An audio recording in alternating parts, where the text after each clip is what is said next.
Okay, I'm back. And when looking at my drawing here, I realize this palm tree is kind of small and you might not be able to see everything I'm doing. So I've done a bigger sketch here so that hopefully you'll be able to see my brush strokes. I've also switched. This is my number, I think it's a number 8 flat. Oh, it's a number 6 flat, but it's a sable brush.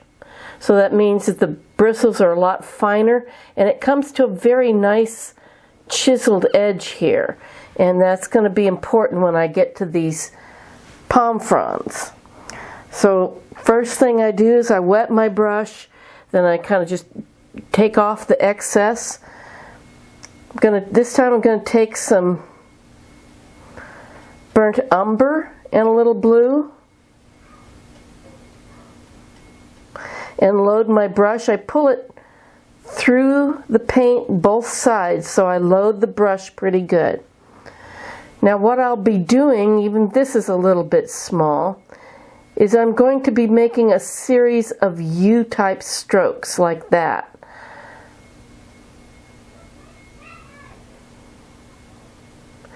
Coming up the palm tree, and I overlap them.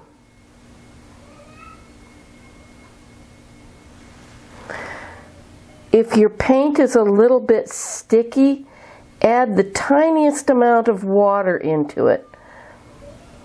Just remixing here, a little burnt umber, a little bit of blue. If you have a damp brush on your palette, which is where I keep mine, pick up the water from the brush. That way you won't pick up so much. Now don't worry if the palm tree isn't perfect. These things, if you look at them up close, they've got little ins and outs to them. Depends on how the palm fronds break off. Okay, now to that same color that I was using, this brown and blue, I'm going to add some Hooker's green to make kind of a dark, muddy looking green. Again, I'm pulling my brush both sides of it so that I have a nice sharp edge here. And then palm fronds always start from the center of the tree. So I'm going to use that edge, I'm going to pull up, and then kind of flick my brush.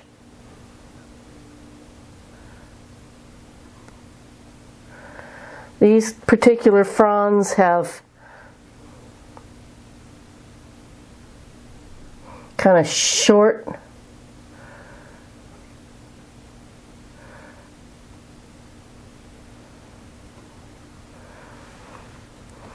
leaves or whatever that come off of them. See if oops, no, I can't do it that way.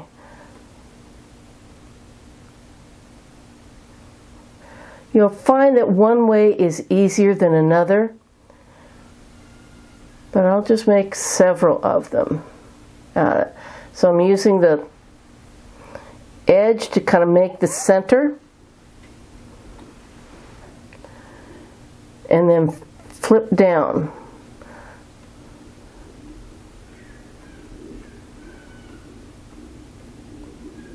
The longer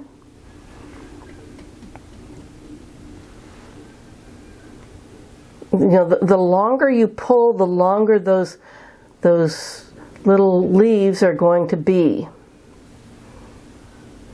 Now as they come forward at you, just pull them kind of straight down, because these are coming at you, so they're going to have a kind of a foreshortened look.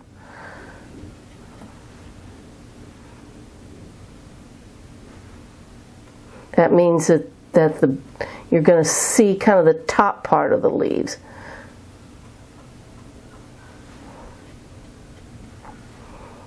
Don't be afraid to overlap, kind of congest it. If you look at the tree in the photograph, this palm tree has got all kinds of leaves coming out of it.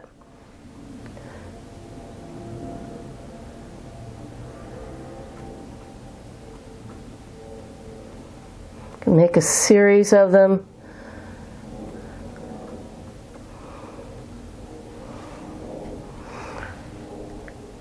But one thing you don't want to do is just make like one here and one there and coming out, kind of sticking out the sides. Like you have to kind of pull them over each other, because that's what they're doing in real life.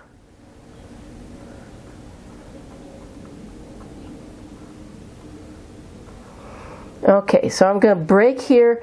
I'm going to paint this little tree in, doing the same thing I did here, and then we'll continue on with our painting. So that's what I'm doing when I take a break. Okay, I've painted in my little tree over here. One of the things I did was add just a suggestion of some highlights in the palm fronds up there. And with that, I just used a little bit of my sap green and orange and a little yellow. And I had a little of that mud from the other fronds on there. And I'm just kind of tapping and pulling.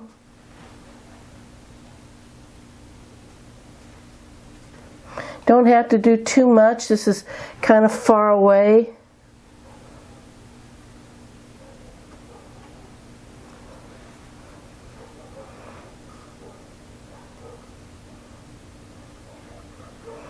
But that puts a little dimension in there. Sometimes I'll go and just kind of blend with my finger, just tapping it a little bit.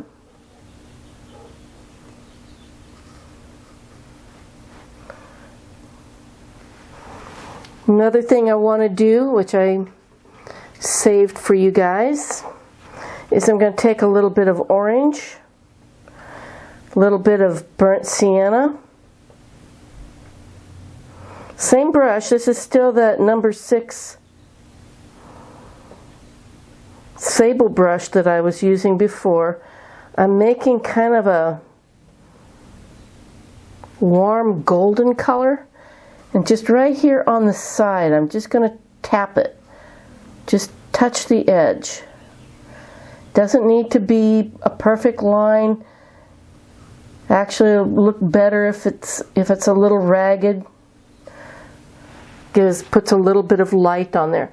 And while I have that color on my brush, I'm just going to come up and I'm going to paint the top of this lighthouse, because it is kind of a coppery color.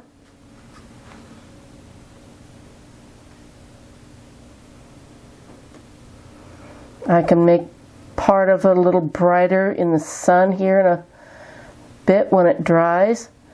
Underpainting. I'll keep harping on underpainting because underpainting is important. So I'm going to let that dry. I can also come back down here and use that same color, maybe a little more orange and a touch of yellow. And come in here and create the idea of some sunlight on my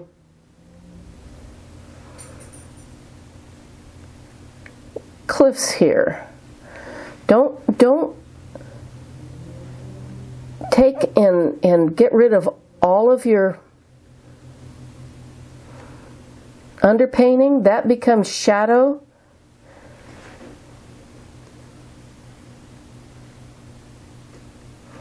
It becomes texture.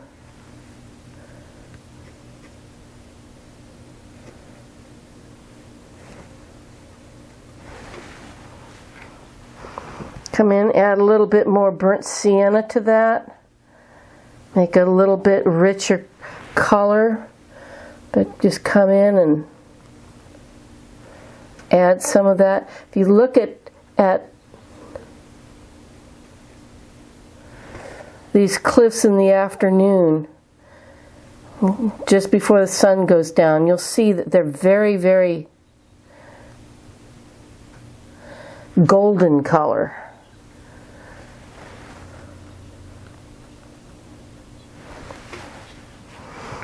I'm going to take and add, I've still got that gray on my palette, and I'm going to just use my dirty brush, add a little bit of white to the gray and this tan color, and right along the top I'm just kind of touching and tapping. I can pull up because these are just kind of like little weeds.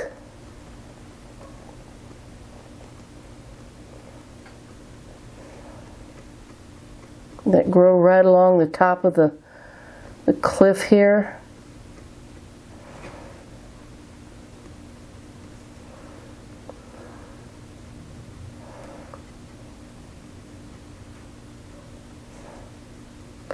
Don't have to be all precise.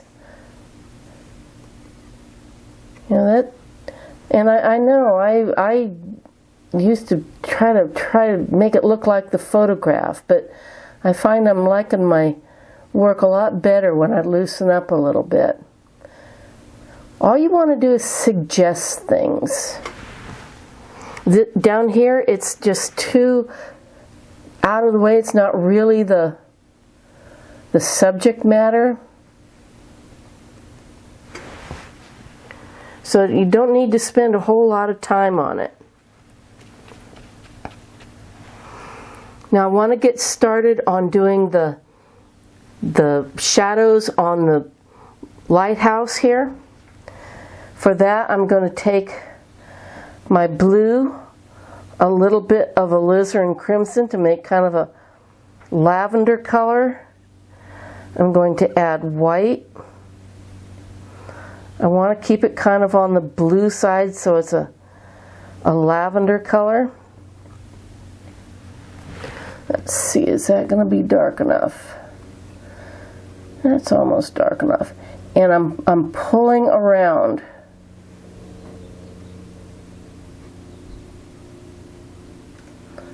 I can use the edge of that brush to kind of clean up the edges here. Pull this around.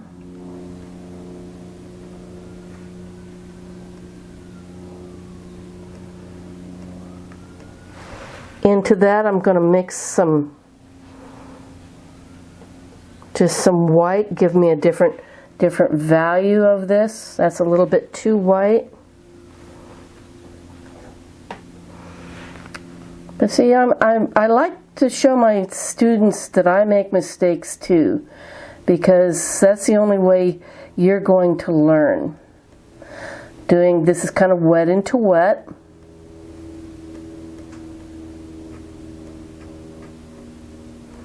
Pull it on across. I'm not worried about any of those windows yet. I'll do those later. This is the underpainting here for the white part of this.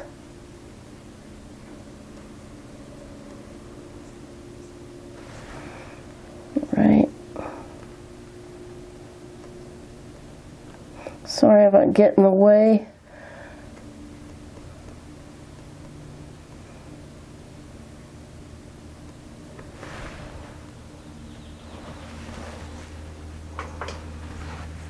I'm going to take and add a little bit more burnt sienna to this purpley color. When you're doing shadows, shadows are cool, so you want to have blues and purples in them. I think it needs to be a little bit darker, so I'm adding some more blue and some sienna and a little more alizarin, just to get a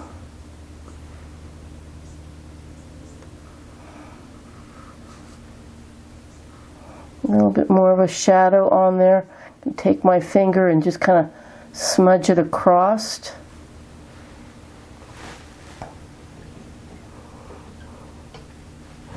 Last thing I'm going to do is put in some, well, the last of the underpainting. Going to make that a little bit bluer. And here, let me just right underneath, just put a little bit of a shadow under there. A little bit of a shadow right under here. That's a kind of a cast shadow from that.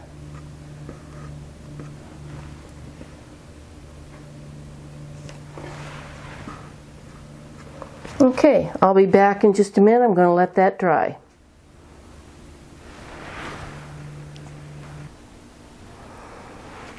Okay, it's dry now, and what I'm going to do right now is I'm going to erase most of the chalk marks. This is just a wet paper towel, lightly going over that just in case there's something there that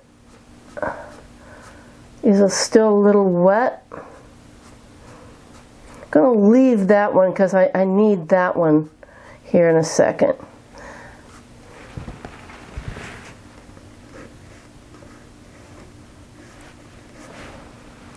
Okay, so I've got a couple of things I want to do to finish this up, and you can finish this up any way you want to. It's totally up to you. I always let my students decide what works best for them, but I show them how I would finish it up, or at least partly finish it up. What I want to do is that there is a black stripe at the base of this, so I'm just going to take this dark color. Now this is not black. It might look black, but it's not black. It's the blue, ultramarine blue, burnt umber, and a tiny bit of alizarin crimson. So I'm going to take and get the bottom of that. There's still using this one brush. There's a little probably radio tower thing on top of there. I'm going to switch to a little bit smaller brush.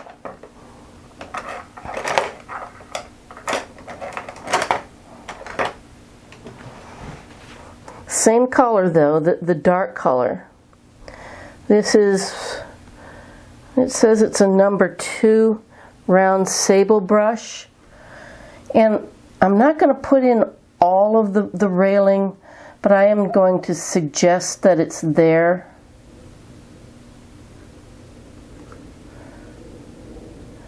Just so it doesn't look like somebody's going to fall out. Now this is not a straight line. It's going around a round tower.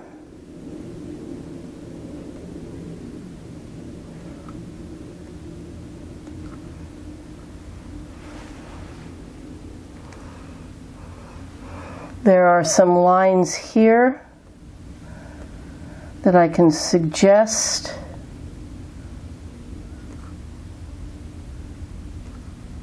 One of the reasons I wanted to keep that other line there.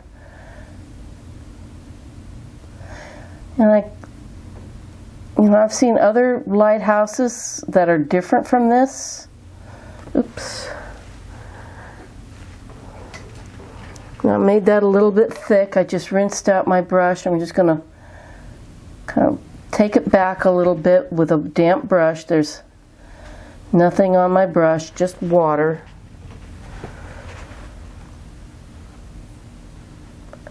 You don't need to panic. Everybody makes mistakes. Even somebody who's been doing this for a long time. I've probably been painting in acrylics for 35 years or more.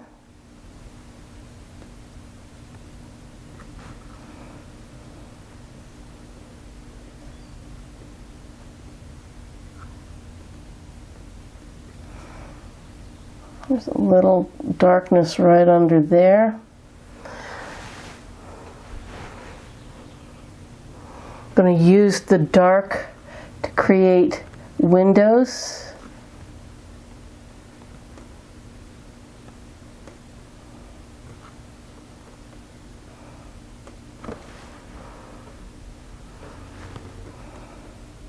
Well, I like to use a bigger brush so that I'm not reloading my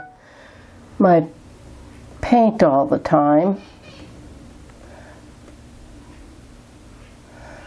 This window on the side is going to be a little bit thinner.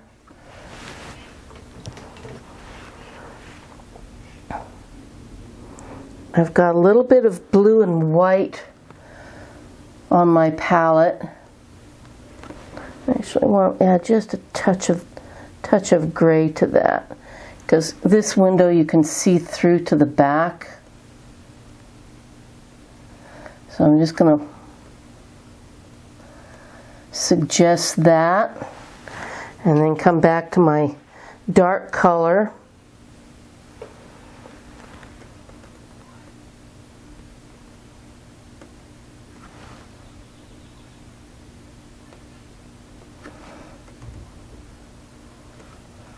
Kind of clean it up here.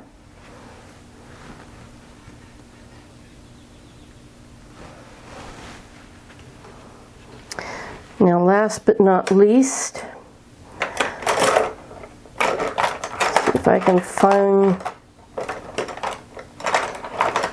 this is a little sable brush. Now, I mixed up a bit of white with orange. Let's see, can you see it right here? May need to add a little bit more white to it. But I just want a tint. That orange makes the white look a little bit softer. I'm going to turn this on its side so that I can get a better go at this. And just right along the side, I'm just going to pull this over.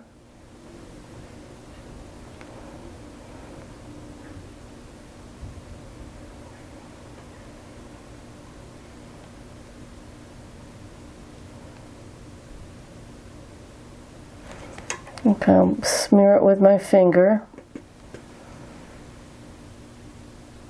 Maybe right along the edge there.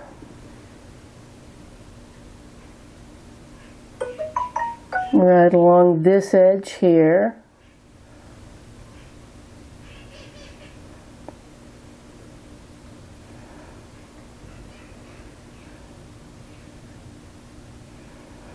Kind of drag the brush over. I'm just skimming the surface so that some of that underpainting will show through. Come back up, take and clean up the dark area here.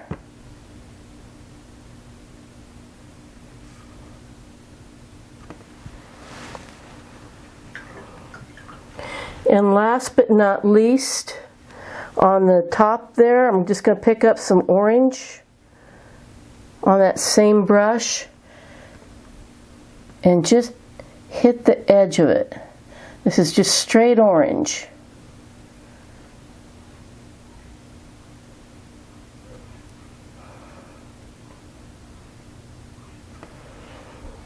I think that's where I'm going to leave it. Like I said, you can come back in and do more if you want to.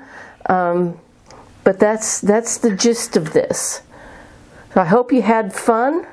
Remember, I've got a blog spot that you can go and find links to this, to the photograph and the drawing that I had. Remember that we're all in this together, and we need to stay calm, don't panic, and most of all, keep painting, and I hope to see you again real soon in class. Thank you.